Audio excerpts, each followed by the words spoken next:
보통은 모그 음악 감독님이라고 소개하는데 오늘은 진짜 모그 감독님이십니다. 네. 예. 줄리엔 레이키. 영화에는 성희연 감독이라고 제 부캐가 들어가 있어요. 네, 맞아. 그 얘기부터 일단 그 줄리엔 레이키드 전에 상영한 사랑의 힘 얘기를 잠깐 하고 줄리엔 레이키드 얘기를 해봐야 될 것 같은데 이름을 왜 성희연으로 쓰셨어요? 원래 본명은 이성현이잖아요. 네, 제가 본명은 이게 그 전에 영화를 이제 제작했던 경우들이 있어서 그때 이성현이라는 이름으로 제작자 이름을 썼었는데 저 말고 다른 제작자분 이름이 이성현이 또 있다라는 걸 알게 돼서 네. 차별화를 위해서 내가 연출을 그러니까 영화 감독을 할 때는 이 이름을 조금 각색을 해야겠다, 이성현을. 성희연도 뭔가 예명 같은 느낌보다는 본명 같은 느낌을 주기 위해서 그렇게 했습니다. 이거 혹시 자전적인 자전 전혀 상관없는 얘기고요. 자전적인 얘기가 아니라. 그러면 어떻게 해서 이 이야기를 내가 영화로 만들어야겠다라고 생각을 하셨나요? 가장 이제 큰 그 프레임은 제가 좋아하던 고전들. 그러니까 사실은 이걸 영화로 안 제가 영화 연출을 해서 이걸 영화로 안 만들면은 영화 음악을 하면서 내가 오페라라는 걸 다뤄보기가 쉽지가 않겠구나. 그럴 기회가 흔치가 않겠구나. 그래서 사실은 이제 보통 영화에서 오페라를 쓰면 기존에는 오페라를 그냥 쓰죠. 그렇죠. 네. 그러니까 이걸 갖고 이제 어떻게 바꿔서 내가 나의 버전으로 바꿀 수가 있을까 고민하다가 이제 이 영화 때 오페라의 아리아를 사용하고 그 아리아의 내용에서 재밌게 사실은 이 영화를 이렇게 극장에서 많이 상영하고 많은 영화제에 가게 될 거라고 생각을 안 하고 제가 작년에 이 사랑의 힘과 함께 또 실험 영화를 한 편을 만들어서 두 편의 단편을 제가 연출했는데 그중 한 편은 이거보다 훨씬 난해하게 나와가지고 성수동에 있는 갤러리에서 미디어 아트 형식으로 해서 전시를 했었어요. 한 몇 달간. 그 이세원 작가라는 작가랑 둘이서 2인전을 할 때 제가 제 미디어 아트 작품, 그러니까 영화가 난해하고 사람들한테 호응을 얻기가 힘들다 보니까 이 극장에서 상영하는 것보다 미디어 아트 형식으로 해서 전시를 하게 됐고, 그리고 사랑의 힘은 또 찍고 보니까 이건 그래도 좀 극장에서 사람들이 봐도 무해하겠구나, 어려워서 주무시지는 않겠구나 해서 영화제들의 또 이름도 성희연으로 바꿨기 때문에 편한 마음으로 여러 유수의 이제 국제 영화제 출품을 했는데 다행히 또 다 성희연 이 젊은 감독이 열심히 했군 해서 초청을 해주셔서 지금 뭐 부천 국제 판타스틱 영화제랑 제천 국제 음악 영화제 그리고 다음 주에는 서울 국제 초단편 영화제 이제 초청을 받아서 영화제에서 뭐 2회 정도씩 상영하고 있습니다. 제가 보기엔 약간 근데 웨스턴 같던데요, 느낌이? 그런 것도 다 네. 제가 어렸을 때 좋아하던 각종 고전에서 쓰이던 기법들 있잖아요. 웨스턴이나 아니면 예전 느와르라든지 뭐 심지어 뭐 섹스피어라든지 뭐 이런 것을 그래서 안에다 결투라는 것도 한번 넣어보고 마치 그 서부 영화에서 총을 꺼내듯이 차키를 꺼내면서 시작하고 예. 음악적인 분위기는 약간 좀 웨스턴적인 분위기가 있어서 예. 이거 재밌네라고 생각을 했어요. 그러니까 아무래도 이제 많은 경험을 가지고 계시기 때문에 그런 게 이게 아는 만큼 보이게끔 만들었던 영화라서 그런 걸 이제 많이 보셨던 분들은 이런 뉘앙스를 여기다가 썼구나, 이런 뉘앙스를 여기다 그거 보는 재미로 보신다고들 하더라고요. 요거 하나만 더 여쭙고 이제 줄리엔 레이키드 얘기를 해보려고 하는데 그 사랑의 힘에서 모자 쓰고 노래하시는 고은 배우님이요. 네. 모자 스타일이 아무리 봐도 감독님 스타일이거든요. 예. 제가 어쨌든 이제 영화하면서 제일 힘든 게 독립 영화고 저예산이기 때문에 의상 이런 것까지 제가 어쨌든 간섭을 할 수밖에 없는, 그래서 여기저기서 이제 구하다 보니까, 그리고 이제 어쨌든 의상 이제 실장님이 계시는 상황에서 이거를 전체를 진행을 안 하다 보니까 일단 제 눈에 제가 이런 스타일이 더 매칭이 되겠다 하면 이제 어쨌든 제 취향을 자꾸 따라가다 보니까 그래서 할 수만 있으면 감독님이 직접 출연해서 노래를 하고 싶으셨던 걸까라는 그런 추측을 했었어요. 그런 마음도 없지 않아 있었어요. 테너로 하면은 제가 하고 싶다는, 제가 예전에 그래서 기획하고 시나리오를 써놓은 것 중에 하나는 그때 이제 한참 우리나라에 느와르 영화들이 많이 나올 때였었거든요. 그래서 제가 막 쓰던 시나리오는 뭐냐면 우리나라 엘리트 조폭이 이태리 마피아로 유학을 갔다가 거기서 테너를 배우게 돼서 거기 매력에 빠지는 건데, 거기도 마찬가지로 그 매력을, 그러니까 여기서 계속 그 고은 배우가 등장해서 했던 캐릭터는 사실은 실제 하는 사람이 아니라 우리 상상 속에 여기 나오는 여자 캐릭터 마음 속에 존재하는 어떤 캐릭터가 밖으로 나와서 보여지는 그런 형식을 제가 사용을 했기 때문에, 제가 아까 그 누아르 영화도 그렇게 테너를 집어넣어서 만들면은 마음속에서 테너가 나와서 어떨 때마다 노래를 부르고 다니면은 거기서 총격전도 하고 싸움도 하고 뭐 이러면 재밌겠다 해서 꽤 예전에 그런 영화도 기획을 해봤습니다. 물론 못 만들었어요 아직. 그래서 사랑의 힘을 다른 형태로 다룬 영화 이제 줄리엣 네이키드 얘기를 할 텐데, 사실 감독님도 그렇고 저도 그렇고 이 준비를 해서 영화를 이미 봤거든요. 영화 보고 오늘 이제 시작 전에 극장에서 한번 다시 보려고 영화를 보는데, 이게 영화가 다르네요. 극장에서 보니까. 그러니까 이게 보통 이제 많은 분들이 극장에서 영화 보는 거는 스크린이 크고 사운드가 커서 다르다고 생각하실 텐데, 저는 이거를 어떻게 표현해 줄지 모르겠는데, 이런 모니터나 TV를 보면 영화 속에 그들이 나를 만나러 오는 것 같다면, 극장에서 보면 내가 그 사람들을 만나러 오는 느낌이 약간 좀 들어요. 약간 좀 그 영화를 보는 나사의 관계 자체가 좀 완전히 바뀐다는 느낌을 받아서 오늘 극장에서 영화를 보니까 또 전혀 새로운 느낌으로 봤고요. 일단 줄리엣 네이키드를 처음 봤을 때 감상은 어떠셨나요? 처음 봤을 때는 여기 나오는 인물들과의 인과관계가 굉장히 트렌디하게 다뤘다. 작가분 자체가 이제 니콤비 작가가 원체 이제 그 영국에서 그런 걸 잘 다루는 작가였기 때문에 그 인간 군상, 그 영국 사람들의 현대 인간 군상을 잘 다루는 작가였기 때문에 아무래도 여기 또 굉장히 인과관계가 너무 재밌다.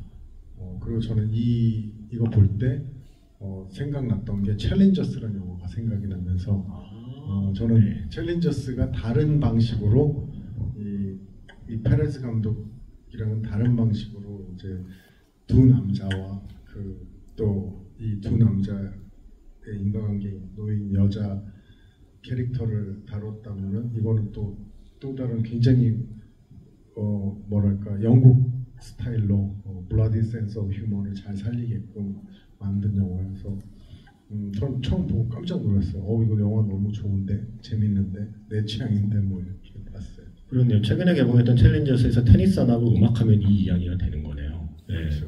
그리고 저는 또 재밌었던 게 니콤비가 이런 영국식 흔히 말하는 로코 장르로 크게 이제 분류하면 우리가 보통 리차드 커티스가 직접 시나리오 쓴 영화들을 많이 떠올리잖아요. 노팅힐 같은 영화나 뭐 브리짓 존스 일기도 물론 있지만 그런 러브 액츄얼리도 있고 어바웃 타임도 있고, 그러니까 리차드 커티스라는 작가와 니콤비라는 작가가 사실 우리가 좋아하는 영국의 로맨틱 코미디라고 부르는 장르를 사실은 양분하고 있는 작가라고 할 수 있는데, 사실 리차드 커티스의 작품에서는 대부분 많은 그 로맨틱 코미디에서 영국 남자는 대부분 슈그랜트가 연기를 했죠.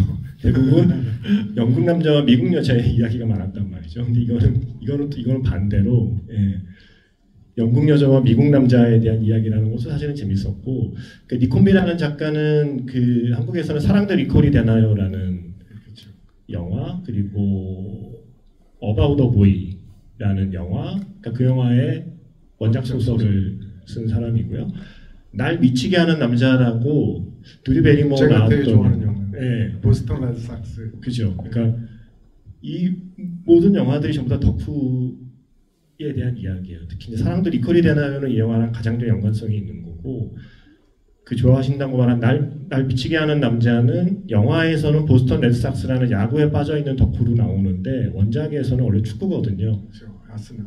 그렇죠. 영국은 축구잖아요. 근데 이걸 할리우드가 리메이크하면 할리우드 영화로 만들면서 이거를 야구로 바꾼 게 날 미치게 하는 남자고, 그래서 계속해서 니콤비 본인이 워낙 덕후기 때문에 축구 덕후고 음악 덕후기 때문에 누구보다 덕후의 마음을 잘 알고 있는 사람이 평생에 걸쳐 덕후의 성장기를 써 나가고 있는 건데, 이제 나이를 먹으니 이제 덩컨이 되는군요. 그 사랑들 이퀄이 되나요에서 존 큐잭이 연기한 캐릭터가 나이를 먹으면 어쩌면 덩컨처럼 될 수도 있겠다는 상상을 하면 그게 더 재밌기도 해요, 저는. 네. 저는 이제 저조차도 계속 덕후의 삶을 살다가, 물론 이제 여기 진짜 찐 덕후가 옆에 계시지만 덕후의 삶을 살다가 이걸 내가 어떻게든 끄집어내서 표현을 해야겠다 그래서 이제 뭐 지금 영화 음악가로서 살고 있는데, 그러면서도 계속 이제 덕후질을 영화 이거는 나만 봤을 거야. 덕후의 가장 큰 그 행복은 많은 사람들이 아는 걸 알았을 때보다는 많은 사람들이 잘 알지 못했는데 나만 혹은 내 주위에 나같이 생긴 사람들이 우리끼리만 아는 연대감 같은 게 생겼을 때 정말 그 카타르시스가 엄청난데, 여기서도 그걸 너무 잘 보여줘가지고 사실은 그거 때문에 어떻게 보면은 저 같은 사람들은 그걸 통해서 어떻게든 좀 표현해보고자 이러고자 마찬가지실 거야. 아니에요. 라디오 방송하시면서 그 덕후의 삶에 대해서 조금 표현하고 싶은 게 이제 라디오 방송이라는 라디오 프로그램이라는 컨텐츠로 나오는 거고, 저도 이제 영화 음악이라든지 뭐 근래 들어서는 이렇게 영화 연출을 하면서도 나오는 거고 그런 게 아닌가 싶어서 이 영화도 국내에서 그 덕후분들이 엄청 좋아하실 것 같은 생각이 들어요. 네, 그리고 제가 미리 공지를 안 했는데 여기 QR코드 찍으시면 오픈 채팅방에 질문 올리실 수 있거든요. 예, 질문 올려주시면 중간중간에 질문 소개해드릴게요. 그러니까 니콤비가 그 음악 덕후로서 그 이야기를 풀어내서 이걸 썼다면, 이 영화의 주연을 맡은 에단 워크는 니콤비 덕후였다고 해요. 니콤비 영화에 너무 출연하고 싶어서 어바웃 어 보이 때 오디션을 보려고 했는데 성사되지 못했고, 내가 딴 건 몰라도 사랑도 리컵이 되나요는 내가 꼭 하고 싶었는데 존 큐잭이 해버렸고, 그래서 난 언제쯤 니콤비 영화를 하나 했는데 나이를 먹고 기다리다 보니 터커크로라는 역할이 나타난 거죠. 그래서 실제로 에단 워크는 많이들 아시겠지만 배우이기도 하고 또 감독이기도 하고 또 소설가이기도 하고요. 저 집에 에단 워크가 쓴 소설 2권인가 있거든요. 예. 그 소설도 잘 써요. 소설가이기도 하고 또 실제로 노래도 했고요. 예. 그래서 자기의 모든 게 사실 집약되어 있는 캐릭터가 바로 이 영화로 나온 게 아닌가. 그리고 잠깐 밖에서 얘기 나눴는데 감독님 어떻게 된 거예요? 에단 워크 옆집에 살았다고요? 옆 건물. 제가 뉴욕에 살 시절에 제가 아직도 그 길 이름이 허드슨이랑 찰스라는 웨스트 빌리지에 살았는데, 저희가 그 건물이 이제 사이즈가 크니까 옆 건물이지만 거리는 좀 뭐 한국처럼 그 정도는 아닌데, 어쨌든 집 앞에 베이글 가게에서 자주 볼 수 있는, 물론 이제 그걸 보면서 저 사람은 저렇게 잘 안 씻고 다니고 옷을 저렇게 허름하게 입고 다니니까 나는 좀 잘 씻고 옷을 더 말끔하게 입으면 경쟁력이 있지 않을까, 이런 생각을 했었다고 아까 저희가 이제 대기하면서 얘기를 했는데 큰 웃음을 다 터뜨려 주시더라고요.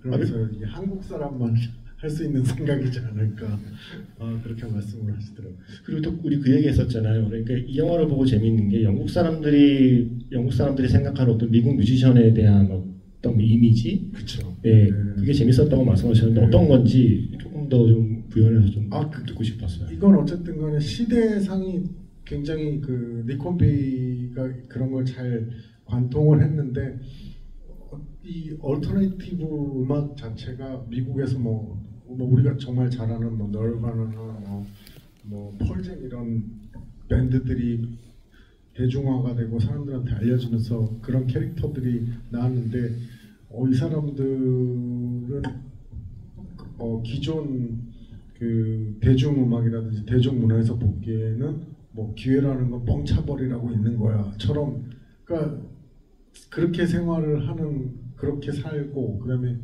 뭐 커트 코베인 같은 경우에는 이렇게 죽음으로써 자기의 어떤 또 삶을 대중들한테 더 관철시키고 이런 것들이 그 전에 사실은 메인스트림에는 없던 모습이었으니까, 사실 이제 펑크 이런 게 영국 사람들이 좋아하긴 하는데 펑크가 메인스트림으로 올라올 만큼까지 대중문화에서 유행을 하지는 못했었는데, 이제 얼터네티브 락이 그런 펑크가 갖고 있는 요소나 이런 것들을 흡수해가지고 확 끌어올리기도 했으면서 영국에서도 상당히 영국이라는 국가 자체가 갖고 있는 엄청난 보수성이 있는데, 이제 젊고 어떤 그 개방적인 영국 사람들이 볼 때는 미국 뮤지션들은 상대적으로 이제 그런 면에 있어서 동경하고 싶고, 뭐 정말 기회란 건 뻥쳐버리라고 있는 거야. 뭐 난 집나와 가출이 출가가 됐어. 뭐 이런 말 들으면서 멋있다.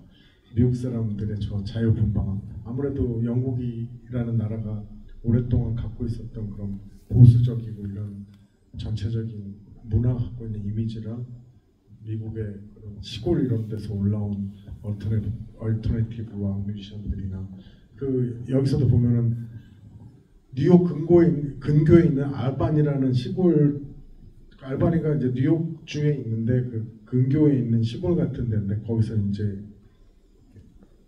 살면서 이 터커가 살면서 사는데, 그 사는 주거지가 전 부인의 단독 주택에 딸린 차고.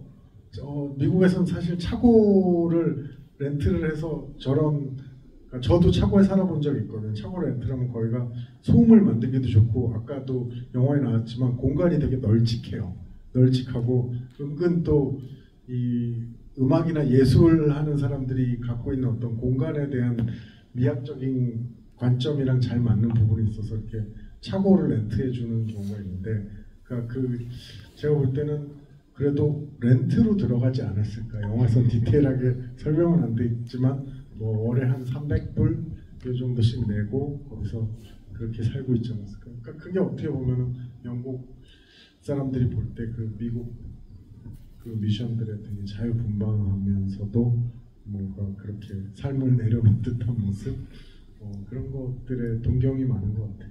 이게 아마 조금 영화의 제작 시기가 조금 달랐다면 우리가 소설에 묘사된 음악을 영화로 들을 때 음악적인 스타일이 달라졌을 수도 있다고 생각하는 게, 원작 소설은 2009년에 나온 소설이거든요. 그 소설에서는 그 터커 크로우라는 인물이 80년대에 마지막 앨범을 내고 사라진 걸로 되어 있어요. 근데 지금 영화 만들면서 80년대에 사라진 걸로 하면 에다노코는 할아버지가 됐어라는 게 별로 놀랄 일이 아닌 나이가 되어버린 거거든요. 그러다 보니까 그 마지막 앨범을 내고 사라진 시기 자체를 10년쯤 이제 가지고 오면서 1990년대 초반으로 가져오다 보니까 방금 말씀하신 대로 90년대 초반은 그야말로 너바나와 펄잼의 시대이기 때문에 어쩌면 그 무렵에 그 스타일이 살아있는 음악을 만들려고 노력한 게 이 영화의 음악이거든요. 근데 아무래도 음악 감독님이시면 음악을 좀 듣게 되실 거잖아요. 많이 듣기, 심하게 많이 듣기. 나에게 이 프로젝트를 많이 맡겼다는 생각을 하셨을 때 이 영화에서 구현한 이 터커 크로우의 음악은 어떠셨나요? 저는 제가 해도 이렇게 했을 것 같고, 이 영화 음악을 맡은 그 네이슨 나로손이라는 사람도 뉴욕에 살던 사람이고, 제가 예전에 공연도 많이 보러 갔었어요.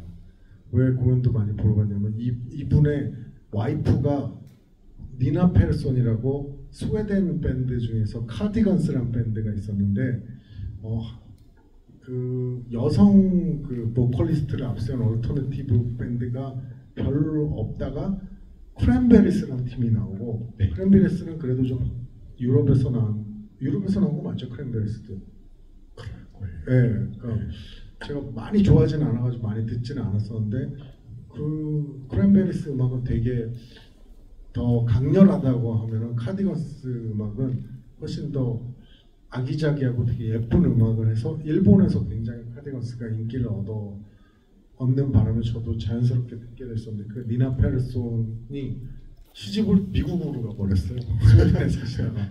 그런데 저는 남편 그 여기 음악을 맡은 음악 감독하신 그 네이슨 라르손도 이름이 네이슨 라르손이라서 유럽 분인 줄 알았더니 아니고 볼티모어에서 자랐다고 하면서 제 친구가 어렸을 때 볼티모어에 있을 때 알았던 친구라고 해서 같이 공연도 보러 가고 거기 공연을 보러 가면 이 음악 감독님이 하시는 공연은 와이프가 항상 게스트로 나와서 노래를 하니까 그 칼디건스 공연 티켓 사기가 쉽지가 않았던 기억이 제가 있는데 보통 그 정도 되는 락 밴드들이 공연을 하면은 되게 서두르거나 부지런하지가 않으면 티켓을 사기가 쉽지가 않아요. 물론 요즘 한국도 많이 그렇게 됐다고 얘기를 들었는데, 그죠. 네, 그러니까 예전에는 제가 어렸을 때 한국에서 살 때는 이렇게 돈이 없어서 티켓을 못 샀지. 제가 어려 자랄 때는 뭐 꼰대 같은 얘기지만 돈이 없어서 티켓을 못 샀지. 이게 너무 빨리 솔드아웃이 돼서 티켓을 못 사는 일은 별로 없었는데 제가 미국에서 살면서 신기했던 건 뭐 유투나 이런 밴드들 티켓은 1분 만에 솔드아웃이 돼서 티켓을 구경해 본 적이 없다라는 유튜브 팬들도 많이 만나보고 그런 적도 있었기 때문에 그 카디건스 공연도 제가 티켓을 구할 수가 없어서 못 보다가 남편 신랑 공연에 가면 항상 게스트로 나와서 노래를 하는 걸 보고서 아 이거 괜찮다 그렇게 생각을 했어요. 근데 이게 이 방식이 과연 모두에 적용할 수 있는지 모르겠지만 이 영화의 음악을 만들면서 이 음악 감독이 자료마다 조금씩 다른데요. 제가 본 자료 중에 중복되는 숫자가 아마 정확한 거겠죠. 35명의 아티스트에게 의뢰를 했대요. 지금 이런 내용으로 영화를 만들 거고 1990년대에 이런 스타일의 음악을 만들고 감쪽같이 사라진 그 영화 속의 가수가 많은 어떤 그 사람들에게 걸작으로 추앙받은 앨범에 들어가는 노래를 우리가 만들 건데 너 한번 만들어봐 라고 35명의 아티스트한테 의뢰를 하면서 이렇게 이야기를 했대요. 하지만 보증은 못해. 네가 만든 노래를 우리 영화에 쓴다고 보증은 못하는데 만약에 네가 만든 노래가 우리의 마음에 들면 그 노래를 우리가 돈 주고 사서 쓸 거고 만약에 만들었는데 우리 영화에 못 쓰면 너는 우리들 덕분에 너의 신곡이 생긴 거니까 좋은 거 아니니? 이야기를 해서 35명한테 의뢰를 해서 그렇게 해서 완성된 노래 중에 몇 곡을 영화에 가져와서 썼다고 하더라고요. 이런 방식이 한국에서도 가능할까요? 이거는 실제로 그렇게 하나요? 뭐 음악 작업을 하는 데 있어서는 이런 방식은 굉장히 많이 존재를 하기 때문에요. 영화 음악도 마찬가지고 영화 음악도 제 기억에 한신의 그 오케이가 돼서 극장에서 개봉한 음악을 만들려고 한 40-50번 거기를 계속 제 작업을 한 적도 있고 뭐 예전에 저도 이런 식으로 이런 것들 의뢰받아서 곡을 만들어주고 실제 말로 까였다라는 표현을 쓰는데 수도 없이 까여봤죠. 근데 그 마찬가지로 꼭 그런 말을 너는 어쨌든 신곡이 생겼으니까 새로운 걸 미안이 될런지 너무 미안 그치 뭐 어쨌든 이런 그거잖아요. 사실은 이런 프로젝트에 의뢰를 받았다는 게 어디냐. 그러면 또 그 말도 틀린 말이 아니니까 뭐 아까 제가 말씀드렸듯이 우리 옆 건물에 이단옥구가 사는 게 어디냐 하면서 배고픔을 견디고 뭐 그랬을 수도 있으니까 어쨌든 간에 이런 음악을 하거나 이런 사실은 음악도 모든 사람들이 음악을 해서 부자가 되고 행복하게 사는 게 아니라 그 전에는 수많은 뭐 오디션도 필요하고 뭐 음악으로 학교를 가려고만 치더라도 입시라는 것도 있고 뭐 입시를 위해 레슨도 받고 뭐 거기 입시 오디션도 뭐 이런 수도 없는 그 과정들이 필요하기 때문에 뭐 이 에피소드는 사실은 뭐 당연한 거 아닌가 제가 듣기에는 뭐 그렇게 더 많이 의뢰하는 사람들도 많아요. 한 50명, 100명한테 의뢰했는데. 근데 그래서 제가 35명이라고 그러는데 다른 자료엔 70명으로 나오는 자료도 있어요. 네. 그래서 어쨌든 그렇게 해서 의뢰를 해서 그렇게 영화사가 받은 곡 중에 영화에 쓴 곡들을 실제로 에다노크가 부른 노래들이 영화 속에 터커 크로우가 부른 앨범 속에 실린 버전으로 사용이 되고 있고요. 그 중에는 아마 근데 그러한 어떤 결정을 하고 음악적인 결정을 하는 게 음악 감독의 공도 있겠지만 사실은 감독 본인이 락밴드 출신이에요. 그리고 뮤직비디오도 많이 했죠. 네. Foo Fighters 이런 네네. 근데 그 레몬헤즈라는 밴드가 유명했나요? 펑크에서는 오. 그 미국 쪽 펑크에서는 그걸 라먼스라고 부르는데 라먼스가 거의 그 섹스 피스톨 크래쉬보다 미국 쪽에서는 더. 네. 라몬스가 아니라 그 영화 감독이 있었던 밴드는 레몬헤즈. 레몬헤즈. 네. 레몬헤즈도 조금은 이름이 있었어요. 오. 네. 네. 저는 순간 라몬스였다고. 라몬스면은 정말 그건 대박인데 저는 레몬헤즈라는 밴드를 못 들어봐서 근데 그 레몬헤즈의 베이시스트였던 경력을 갖고 있는 영화 감독이 이 영화를 만들었기 때문에 어쩌면 음악적인 이해도 그리고 뮤지션에 대한 이해도 뮤지션의 삶에 대한 이해도 그리고 뮤지션과 팬과의 관계에 대한 이해도 훨씬 그렇지 않은 감독보다 풍부했기 때문에 자기가 알고 있는 많은 이야기들을 넣었다고 해요. 그래서 감독이 좀 재밌는 얘기를 했는데 사실은 어떤 그러니까 팬들에 의해서 만들어진 그 아티스트에 대한 평가는 그리고 그 아티스트의 이미지는 사실은 실제와 다른 경우가 굉장히 많고 그러니까 이 영화에 나오는 것처럼 이 영화에서 덩컨이 생각하는 덩컨이 갖고 있는 이미지와 그러니까 실제로 터커 크로우의 이미지가 다른 것처럼 근데 그게 꼭 아티스트와 팬 사이만의 문제가 아니라 지금의 우리가 살고 있는 시대에서는 어쩌면 소셜미디어를 통해서 누군가를 알게 되었을 때 우리 모두가 비슷한 경험을 하고 있다고 자기는 생각한다는 얘기를 하더라고요. 소셜미디어를 통해서 갖게 된 이미지, 단지 소셜미디어만으로 누군가를 내가 알고 파악했다고 생각하는 게 진짜 덩컨이 내가 누구보다 터커 크로우를 잘한다고 착각하는 것처럼 그것과도 좀 맞닿아 있는 이야기인 것 같아서 그런 점에서 이게 되게 특별한 덕후의 이야기처럼 보이기도 하지만 어쩌면 그렇지 않은 사람들에게도 충분히 공감할 수 있는 이야기라고 자기는 생각한다라는 그런 얘기를 하더라고요. 그러니까 저도 마찬가지로 이렇게 덕후로 자라오면서 결국은 덕후로 갖고 있던 이제 저의 아이돌, 저의 우상들을 만나게 되고 같이 일도 해보게 되고 같이 어울리게 되고 어느 순간에 이제 친구가 되어 있고 이런 것들을 경험을 해보면은 제가 덕후로서 그냥 상상하고 숭배할 때 이미지랑 막상 어울려 봤을 때 내가 왜 그때 그런 상상을 했지 할 정도로 그게 누군지 너무 물어보고 싶지만 너무 많아서 100명이 넘습니다 아마. 근데 지금 올라온 질문 중에 이 질문은 감독님께 여쭤볼 수 있을 것 같아요. 사실은 이 영화의 클라이막스라고 할 만한 장면은 글쎄요 하나가 아니겠죠. 일단 병원에서의 그 시퀀스가 정말 재밌는 시퀀스가 클라이막스라면 그것이 어쩌면 그 장면은 로즈번의 어떤 클라이막스라면 덩컨이 등장하는 클라이막스는 마지막 식사씬이니까요. 그때 나는 덩컨과 그리고 터커의 대화에 대한 감독님의 생각을 좀 물어보는 분이 있었어요. 예술은 예술가의 것이 아니라는 대사가 기억에 남는데 감독님은 그 두 사람의 언쟁 가운데 누구의 이야기에 좀 더 공감을 하게 되었는지에 대한 질문이 들어와 있습니다. 저는 둘 다 그걸 봤을 때 둘 다 공감하지 말아야지 저는 예술을 할 수 있다고 생각을 했거든요. 그러니까 되게 좋은 질문인 것 같아요.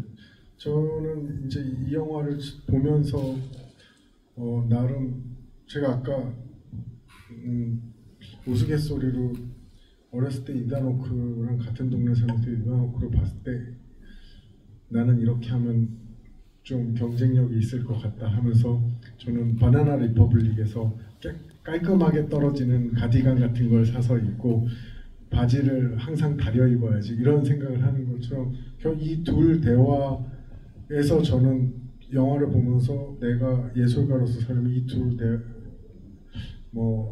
터커와 덩컨 이 한쪽에 갇히게 되면은 어떻게 보면 또 이 시대를 살면서 내가 예술을 한다라는 자의식이 떨어지지 않을까 하는 생각이 들어서 그 둘이 쉽게 말하면 이제 서로의 의견에 대한 언쟁이지 않을까. 언쟁의 한쪽으로 치우치지 않고 이걸 다 빠져나갈 수 있는 계략을 세워야 되지 않을까 하는 생각을 했었어요.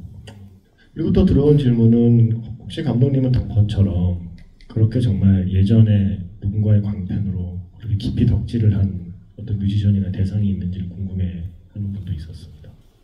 있었죠, 저도. 감독님도 한때는 덩컨이었나요? 예, 막 지금은 덕하고 이게 저도 이 덕질을 초등학교부터 계속 시작을 하다 보니까 아까 말씀드렸듯이 중학교, 고등학교 때 이제 한국에서 자라면서 그런 공연들 너무 직접 가서 내가 보고 싶지만 그 용돈을 부모님이 넉넉히 안 주셔서 그 공연 티켓이 너무 비싸서 살 수가 없는 거여서 그걸 보고 온 애들한테 이야기를 듣고 그 기억이 나요. 그렇게 하다가 나중에 제가 지금은 음악을 계속 하다가 그때 내가 막 그 공연을 못 가가지고 막 가슴 아프고 막 이랬던 형들 이거는 제가 형이라고 생각한 게 아니라 나중에 이 형들이 나를 만나는데 내가 보기엔 분명히 아저씨들인데 형이라고 불러. 다 형이 말이지 해가지고 형이 됐는데 같이 일도 하게 되고 막 이러면서 다 무너져 내렸죠.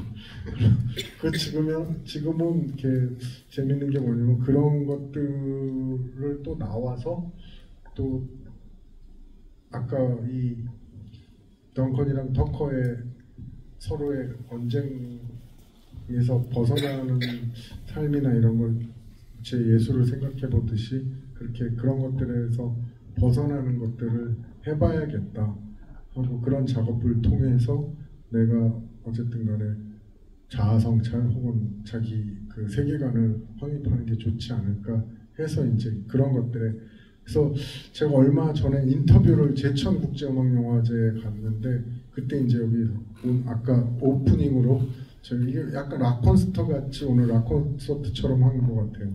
메인 공연이 그 줄리엣 네이키드였고 오프닝이 이제 사랑의 힘이었다면은 이 사랑의 힘에서 다룬 게 어렸을 때 클래식 이런 것들 클래식 음악이나 오페라 이런 것들은 사실 제가 동경하기조차도 너무 거리감이 있었기 때문에 저는 뭐 락 음악이나 재즈나 이런 것들을 동경하고 좋아하고 그런 것 쫓아다니는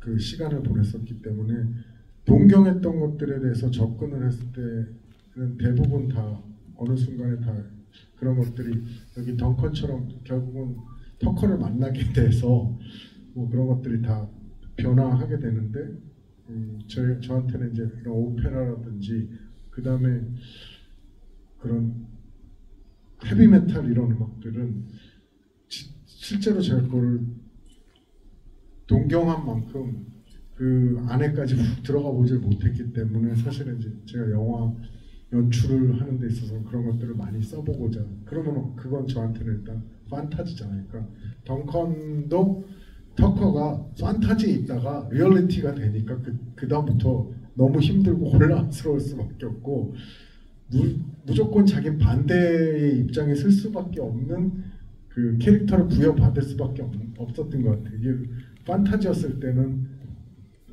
자기가 생각하던 것들이 맞다고 생각하고 그거에 대한 굉장히 긍정적인 길을 갈 수 있었다고 생각하면 이게 이제 리얼리티로 돌아선다부터는 거기에 모든 것에 다 어게인스트 할 수밖에 없는 자기 캐릭터를 부여받았다 이렇게 생각할 수 있을 것 같아요. 저는 결국 니콘비가 자기가 덕후기 때문에 덕후에 대한 애정이 있다고 생각해요. 사실은 그 장면 전까지는 이 영화에서 덩컨의 캐릭터는 계속 영화를 보는 제가 아이고 덩컨아 아이고 덩컨아 아이고 애니야 넌 어쩌다 저런 남자를 만나서 계속 사실 이런 마음으로 보게 되는 형태로 덩컨이라는 캐릭터가 묘사가 되어 있었거든요. 어쩌면 니콘비 스스로가 자기의 평생을 돌아보면서 자기가 남에게 어떻게 비쳤을까를 객관화시켜서 만들어낸 좀 재밌게 만들어낸 캐릭터라고 생각해요. 근데 마지막 저녁 식사 자리에서 마지막 문 밖으로 나가기 전에 했던 말은 저는 그게 진심이라고 생각하거든요. 그게 사실은 모든 덕후의 마음이라고 생각해요. 당신이 만든 걸 뭐라고 생각하던 간에 당신이 만든 그것이 나에게는 정말 의미가 있었다. 그 덕분에 나는 어쩌면 나의 힘든 시간을 잘 지나왔고 별 볼 일 없던 어떤 순간도 나에게는 찬란한 기억으로 남았다라는 게 사실은 마지막에 덩컨이 문 밖에 나서기 전에 했던 말은 진심. 사실은 어쩌면 그 말을 하기 위한 빌드업이 저는 좀 니콘비가 만들어낸 어떤 자기 객관화를 시킨 앞부분의 코믹한 캐릭터가 결국 마지막에는 니콘비의 진심이 아주 잠깐 드러나는 시퀀스가 사실은 그 장면이라고 생각했고 요거는 뭐 사실 얘기를 길게 안 하는 게 좋은데 왜냐하면 원작이 있는 영화를 원작과 영화가 얼마나 어디가 어떻게 다른지를 구체적으로 비교하는 게 저는 별로 중요하다고 생각하지 않고 별로 바람직하다고 생각하지 않아요. 왜냐하면 그거는 원작을 이미 보신 분은 그거는 본인이 알아서 비교를 할 문제이고 원작을 아직 보지는 않은 분은 앞으로 영화 보고 궁금하면 원작을 보실 텐데 미리 일종의 원작에 스포하는 거니까. 근데 다만 원작을 영화로 만들면서 가장 크게 좀 신경 써서 각색한 이야기들을 그 영화 감독과 작가들이 하고 있는데 가장 고민한 건 첫 번째 소설이잖아요. 소설은 활자잖아요. 마음껏 쓸 수 있잖아요. 원래 터커하고 애니는 훨씬 많은 이메일을 주고받고 훨씬 많은 그러니까 메일을 통해서 더 많은 이야기를 주고받고 서로 친분을 쌓아가는데 그걸 영화로 찍고 있으면 영화적이지 않을 것 같다는 느낌이 들었다라는 얘기와 그리고 사실은 접속되는 거잖아요. 그래서 이제 그 책에서 주고받는 이메일의 그 시간과 그리고 이메일을 주고받는 횟수와 기간을 대폭 줄여서 여러분이 지금 보시는 것처럼 그걸 압축해서 지금 보시는 형태의 이야기를 만들어낸 게 하나가 있고요. 그리고 또 하나 여동생 캐릭터는 원래 원작이 없습니다. 예. 근데 그 주인공 주변에 여러 인물이 있는데 주인공 주변에 여러 인물을 한 인물로 뭉친 거예요. 예. 그래서 여동생 캐릭터가 사실은 여기서는 한 명이지만 영화 속에서는 저 여동생 캐릭터를 한 셋으로 나누어서 저 주인공의 주변 인물로 배치되어 있다고 생각하시면 되고요. 그리고 이제 가장 걱정한 건 그거였다고요. 이거는 감독님 의견도 이제 물어보고 싶은데 감독이 이제 걱정한 거는 애니가 터커 크로우에게 감정을 느끼는 걸 어떻게 설득할 것인가. 어쨌든 지금 에다노크가 실제 나이가 이제 50대 초반인데 그보다는 조금 더 나이가 있는 걸 1993년에 저 정도 스타가 되려면 물론 20살에 스타가 될 수도 있겠지만 7년생, 68년생 그렇죠. 예, 한뭐 30 최소 20대 후반 30이라고 보면 지금 한 50대 후반 뭐 중후반 정도에 되는 나이란 말이에요. 그런 남자에게 애니가 이런 감정을 느끼는 걸 어떻게 설득할 수 있을까에 대한 걱정을 굉장히 많이 했다고 해요. 그래서 감독님은 어떻게 보셨는지 영화 속에서 애니가 저 터커에게 마음이 가는 것을 충분히 이해하고 공감하셨나요? 아니면 저건 좀 아니지 않아? 라는 생각을 하셨나요? 저는 이게 뭐 너무 현실적으로 잘 와닿았던 게 이 터커라는 캐릭터를 관객들한테 보여줌에 있어서 아까 저도 그 영화의 클라이막스가 병원신이라고 생각할 정도로 거기서 계속 등장하는 그만큼 이 터커가 그동안 수많은 들과 영분을 만들어 왔기 때문에 결과적으로 그 병실에 그렇게 많은 사람들이 몰려들 수가 있었는데 재밌는 거는 그 터커가 그렇게 많은 그냥 뮤지션만이 아니라 거기 이제 뮤지션이 두 명이 등장하죠. 한 명은 이제 자기 딸내미의 이제 남자친구가 등장하고 그 다음에 자기 전 파트너의 뭐 남자친구인지 남편인지 한 명이 또 뮤지션이 그러니까 올드 뮤지션, 영 뮤지션에 비교해 봤을 때도 터커는 훨씬 화술도 능수능란하고 유머러스하고 제가 볼 때도 그 세 명을 딱 놓고 비교를 해봐도 객관적으로도 제일 매력이 있고 그 서로 활자를 주고받을 때도 되게 매력적으로 그런 매력적인 화술을 보여주거나 이 사람이 그 표현 방식 자체가 굉장히 매력이 있기 때문에 저는 특히 그런 시골에 뭐랄까 그냥 참하게 사시는 시골 처녀의 마음을 제가 너무 클래식한 표현을 쓰지만 이제 제가 볼 때는 이제 제가 영화를 볼 때 제 머릿속에서 뉴욕 얘기하다 갑자기 참하다 그러니까 예, 그 뉴욕과 참하다의 괴리가 있어 그렇습니다. 네. 그러니까 저는 이제 그 가장 번잡한 세계 속의 도시에서도 늘 강원도 감자를 생각하고 이런 걸 반면 교사를 삼아서 거기서도 이런 식으로 예술을 해야지 살아남지 않을까를 늘 생각하고 있었는데 어쨌든 그런 것들이 저는 굉장히 설득력 있게 보였거든요. 그런 게 오히려 정말 잔잔한 호수에 큰 바위를 던지듯이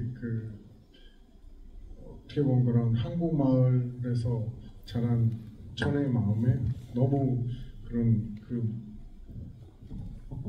쉽게 말하면 미국 날라리의 화법들이나 화술이 너무 그리고 거기도 이제 비교가 되잖아요.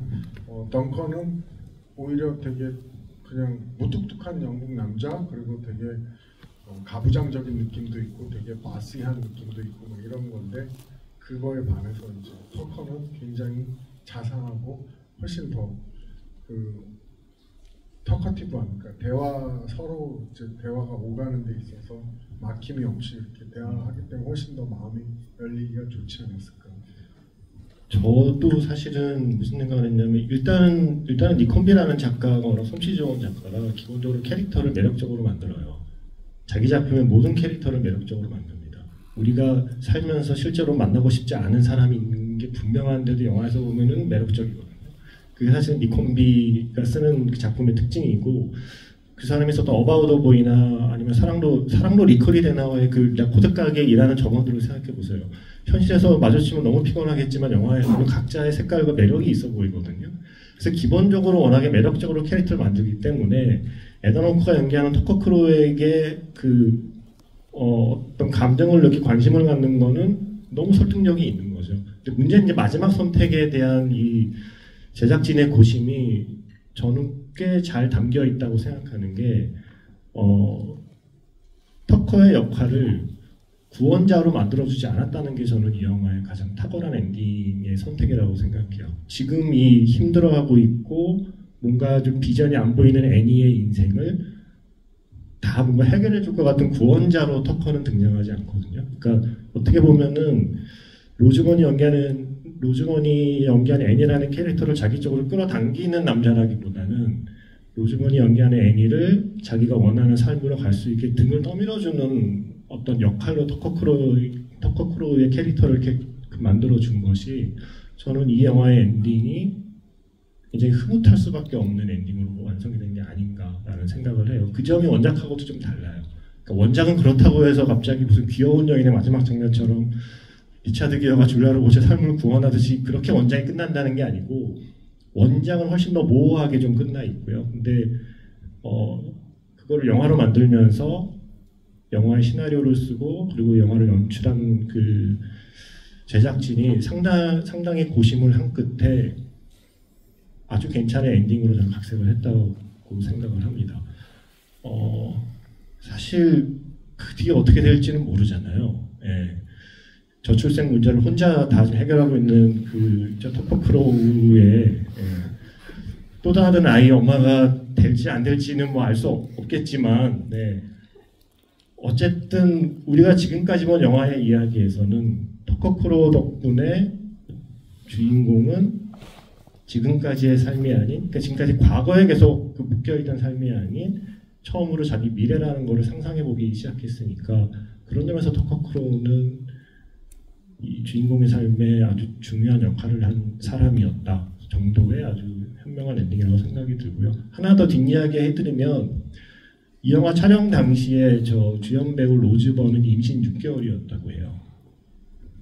그래서 여러분 영화를 혹시 다시 보시면 정말 촬영을 절묘하게 하고 있습니다. 네.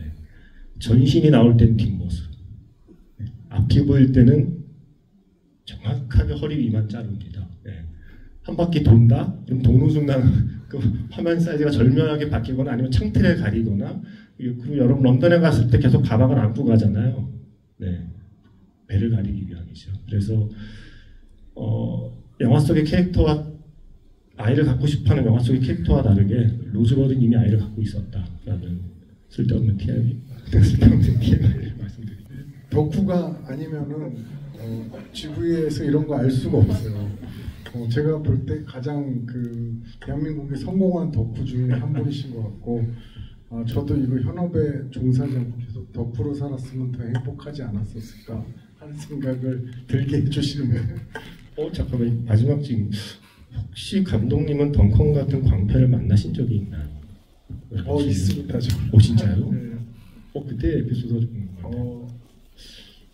여러 번 있었는데 한 번은 이제 그러니까 이 광팬 분이 제가 이제 사실은 제 연예인이나 이런 게 아니기 때문에 저에 대한 정보가 그렇게 이제 온라인 상이라든지 어떤 뭐 방송 자료로만 있는 것들이 별로 없거나, 나무위키 보고 왔겠죠. 있어도 뭔가 저는 인터넷을 굉장히 멀리하고 사는 사람 중에 한 명인데, 제가 나중에 나무위키도 누가 보여줘서 보게 됐는데 틀린 것들도 꽤 많더라고요. 그래서 그때도 이제 그런 게 뭐였었냐면은 이분은 영화 음악 감독으로서 제가 이제 그 전에 헐리우드 영화 작업도 하고 다른 나라 이제 영화 작업도 많이 했다는 걸 알고서 이분이 갖고 있던 생각은 제가 헐리우드에도 집이 있고, 그리고 그때 이제 브라질 영화를 뭐를 하려고 그 브라질 쪽 그 프로덕션이랑 접촉하고 해서 브라질에도 집이 있고 막 이렇게 되게 락스타처럼 상상을 했는데, 그때 제가 이제 만나서 가볍게 뭐 이제 그때 무슨 인터뷰를 제가 해줘야 돼가지고 커피를 마시면 솔직담박하게 인터뷰를 하고서 제가 그 다음 장소로 뭐 이런 자리로 오기 위해서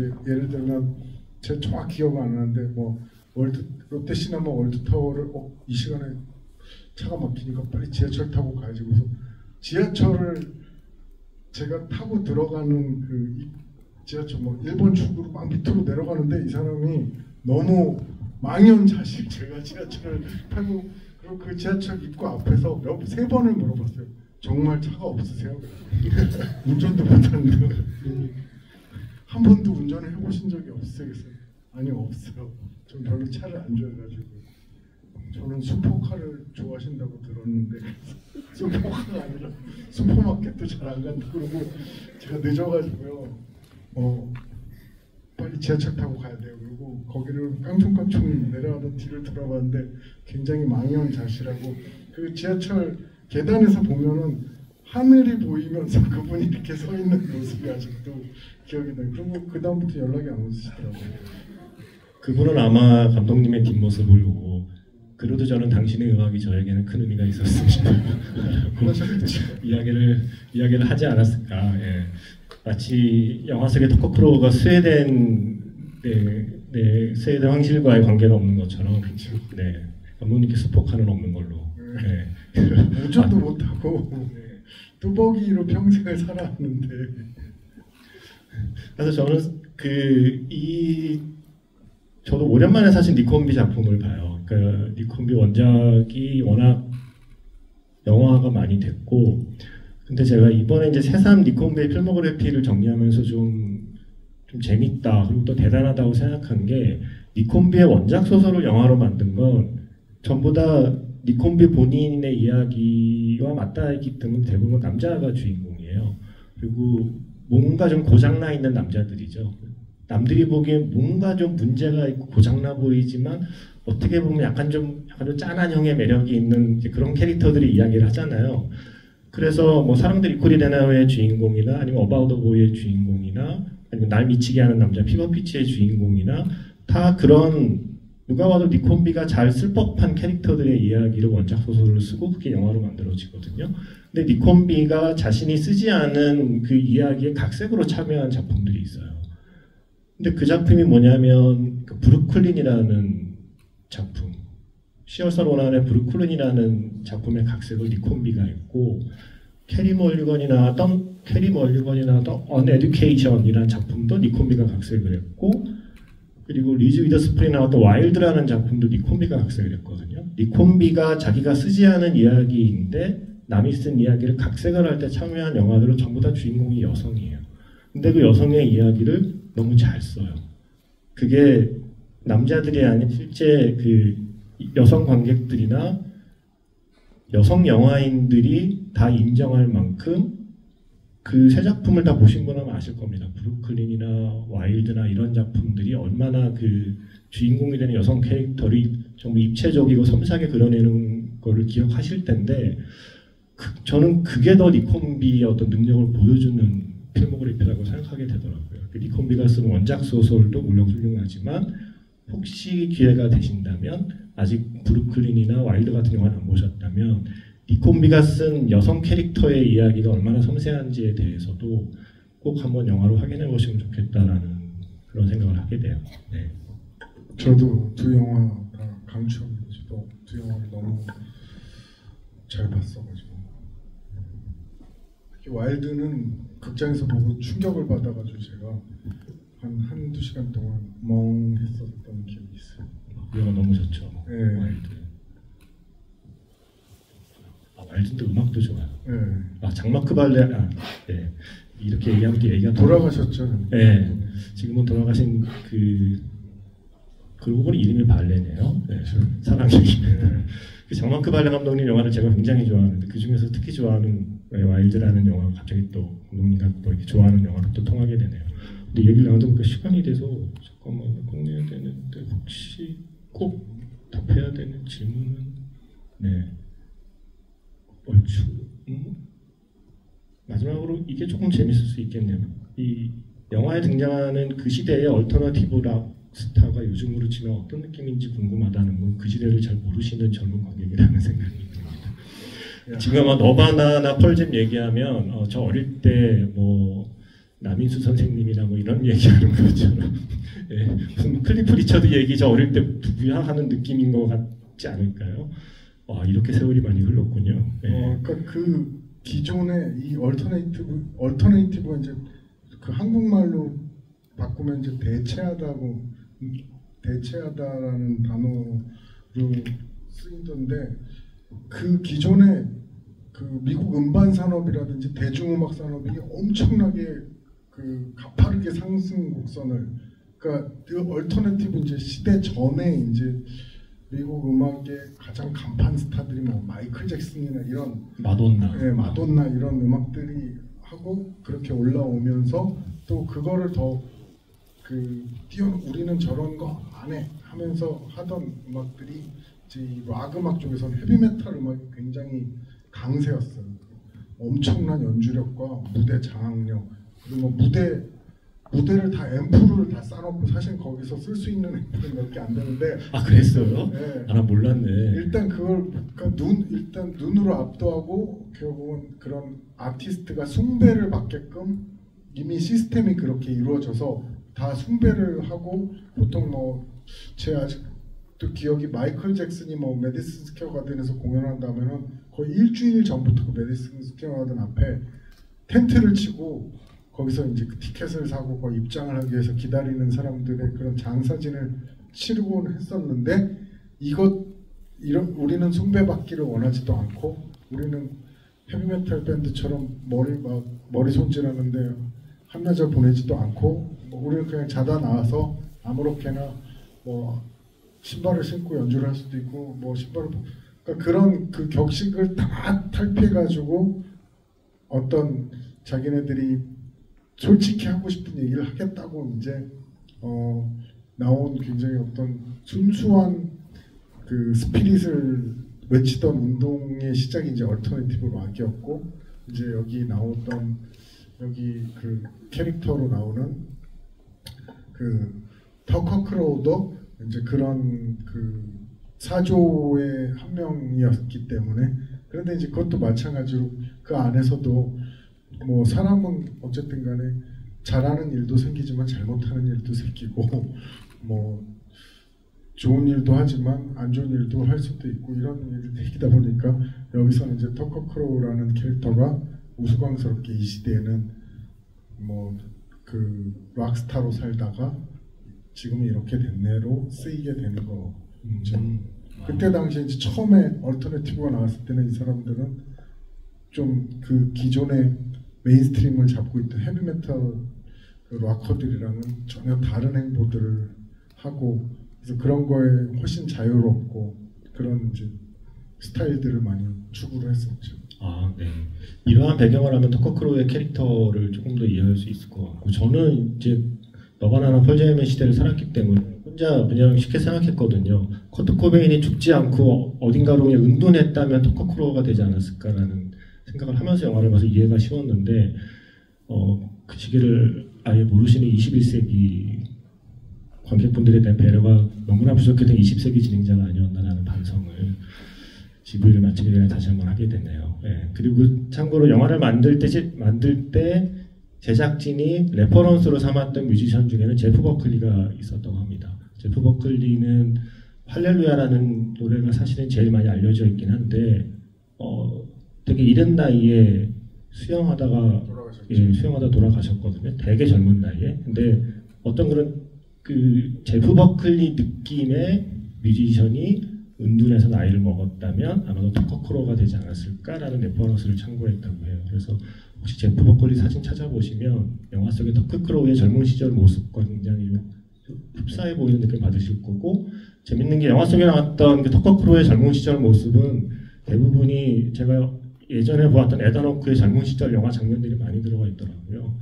리얼리티 바이츠의 그 한 장면 같은 것도 들어가 있고 그래서 20세기 관객에게는 굉장히 재밌는 구석이 많은 영화였는데 그렇지 않은 분께는 하는 순간들이 있을 수 있었겠다라는 반성을 끝날 때가 돼서 하게 되네요. 네.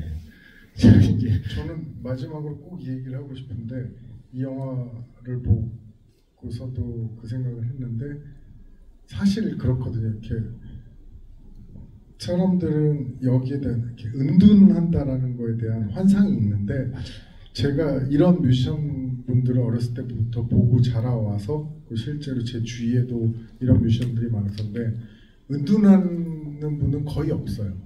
사실은 그냥 이 시대가 바뀌어서 이 포맷에 안 맞춰서 그냥 은둔이 돼버린 거죠.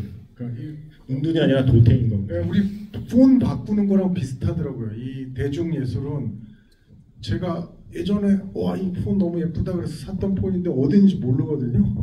이게 계속 이쪽이 포맷이 바뀌면서 업그레이드되고 업데이트가 되다 보니까 뮤지션들도 상대적으로 은둔을 택한 게 아닌데도 은둔이 되어버린 경우가 다수고 이런 덩컨 같은 분들이 은둔이라고 본인이 해석을 해가지고 그렇게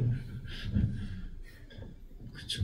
의미를 그렇게 두면은 은둔이 되어버리더라고요. 근데 음악을 하지 않은 저 같은 사람의 입장에서는 영화 속에서 애니가 그런 말을 하잖아요. 그러니까 똑같이 자기도 15년을 말아먹었고 터커크로우는 20년을 말아먹었다라는 얘기를 하니까 그래도 당신한테는 화려했던 과거라도 있잖아요 라고 얘기하듯이 그래도 그런 분들은 누가 은둔으로 봐주기라도 하지 우린 그냥 나는 자연인도 되는 거잖아요.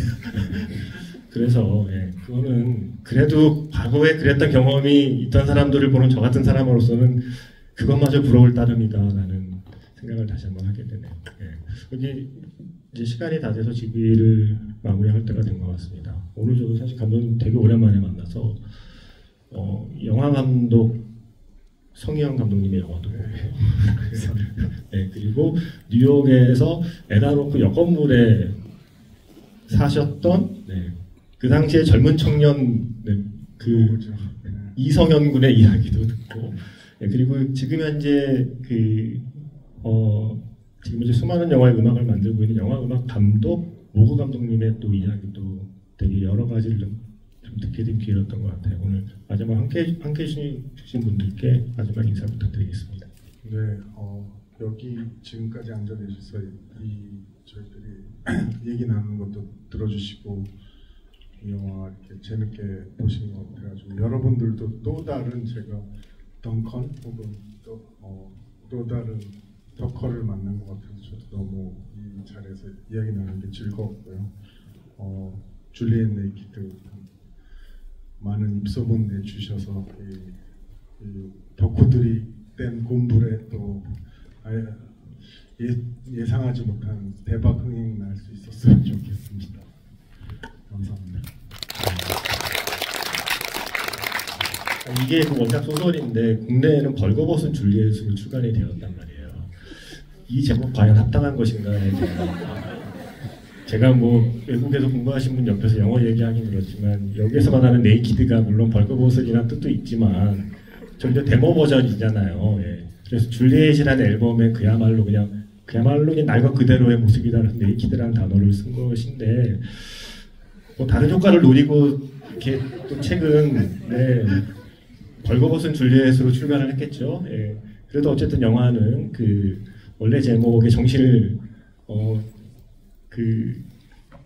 유지하는 줄리엣 네이키드로 개봉해 주신 점에 대해서 이 자리를 빌어 다시 한번 이게 벌거벗은 줄리엣이었으면 제가 저의 계정에 이런 지부에 행사한다고 올리기도 굉장히 좀 민망했을 수 있는데 줄리엣 네이키드로 개봉해 주셔서 고맙다는 말씀을 마지막으로 드리고 싶고요.